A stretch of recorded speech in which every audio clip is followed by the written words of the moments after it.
जीतू जी, वो कल आप लड़की देखने गए थे, शादी तय हुई की नहीं? आता हिला कसं सांगू, मला मस्त पोरगी पसंत पडली, पण तिलाच मी नाही पसंत पडलो। जीतू जी, अकेले अकेले क्या बोल रहे हो? शादी तय हुई ना? शादी नाही, मी असं म्हणत होतो की तुमको कैसे सांगू बाबा, की पोरगी मस्त चांगली होती, पण जरा कमी शिकते मुझसे। हाँ। आप कितना पढ़े हो? मी 80 नहीं, लय शाळा शिकाय मी। 12वीं नापास है, 12वीं नापास। पुढे भी जाता था, पण 15वीं के फॉर्मच संप गए ना, म्हणून मला नापास किया यांनी। तो फिर शादी तय हुई कि नहीं? शादी? और उसका बाप तो मेरा पायातच पडा ना, माझ्या पोरी सगळं लगीन करा, रडच राहता डायरेक्ट। सगळ्यांना कुंभी लयच पसंत पड्या बाबा। सगळेच मला म्हणत होते की माझ्यासारखा कर्तबगार, समजूतदार, हुशार आणि सगळे सिग्नल माहित असणारा शोधून बी सापडायचा नाही। वाह, मतलब शादी तय हो गई ना? ती पोरगी ती तर अशी भोकाडच पसरून बसली होती, लगीन करूंगी तो जितोषच करूंगी। हा, योच आहे ज्याच्यासाठी मी इतनी वर्ष वाट बघितली, याच्याशीच करीन म्हणली।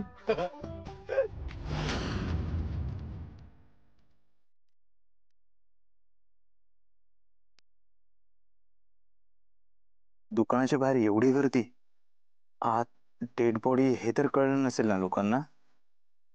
गोपाळ, अरे कुठे निघालेस? साहेब तुला भेटायला आहेत। साहेब, यो बघा गोपाळ।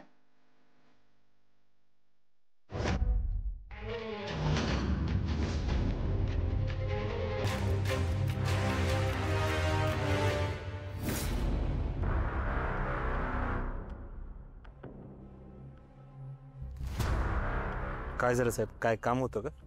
एवढा वेळ झाला, दुकान अजून सुरू का नाही केलं? ते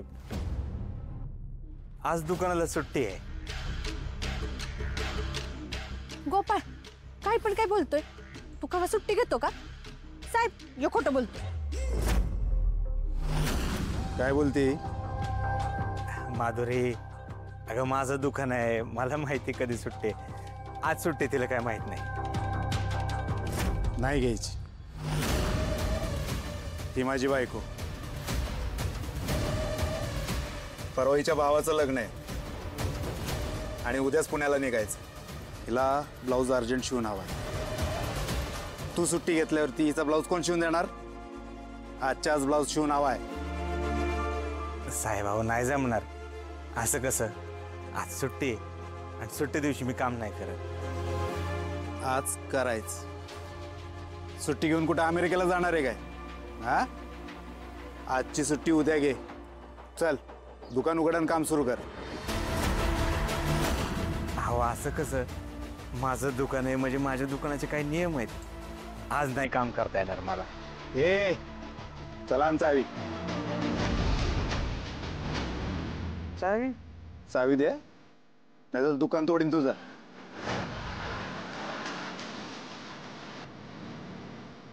देतो का नाही चावी?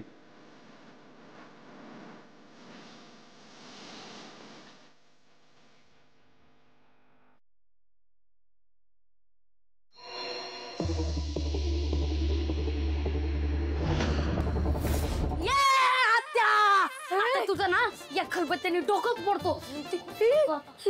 अरे तुला भरली रागात किती तुला आले पटकी?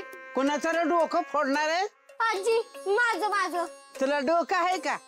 आजी, ए श्यामल, श्यामल, काय झालं आजी? अगं ह्याला खलबत्ता कुणी दिला? मीच दिला आजी। अगं तुला काय अक्कल बिक्कल आहे का नाही? शेंडा बांधायच्या आणि केस उपटायची अशी गत आहे तुझी। अगं तो त्या हौसाचं डोकं फोडायला निघालाय। आजी, हौसा नाही, हॅश म्हणायचं, हॅश। अगं तुझ्या हॅशवर मुतलं काळ पुत्र तुझ्या, येडं पेरलं खोळ उगावला अशी गत आहे तुझी। आजी, यो माझ्या डोक्यात खलबत्ता घालायला निघालाय आणि तू मलाच बोल। श्यामल, तर तुझ्या पोराकडे बघा ना तर मीच त्याचा मुडदा बसवीन बघ. ए ऋतिक, असं वागतात का? अरे ते खलबत्ता मसाला कुटायचा आहे. तिचा मुडदा बसवला हिजा. आजी का तापलीस एवढी? जरा शांत हो. आणि हे घे, तुझ्यासाठी ना 6 तुपातले लाडू आणले. लाडू तिकडं लाडू इकडं. काय दंगा चालला रे पोरांनो? गप्पा. आत्या, आईनं लाडू पाठवलेत. वय ग माधुरी, लय दिवसांनी आली वाड्यावर. वय आता कायमच इकडेच यायचंय ना. काय म्हणलीस? अगं तुझ्या काय बापाचं गटुळं पुरलंय वय इथं का? तुझ्या बाप तो पक्याने तुला हाकलली का काय घराबाहेर? अगं त्यो पक्या आहे ना आतल्या गाठीचा आहे. माझ्या चिवळ्याच्या दुसऱ्या लग्नात सगळ्या गावात बोंबलत सुटला की चिवळ्या रंगायलाय, त्याची बाहेर लय लपडी आहेत. स्वतःच्या बहिणीच्या नवऱ्याबद्दल असं कोण बोलल का?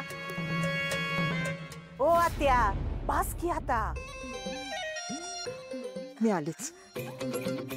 रंजोत त्या राहू दे, आता मला सवय झाली या सगळ्याची. मला नाही काय वाटलं.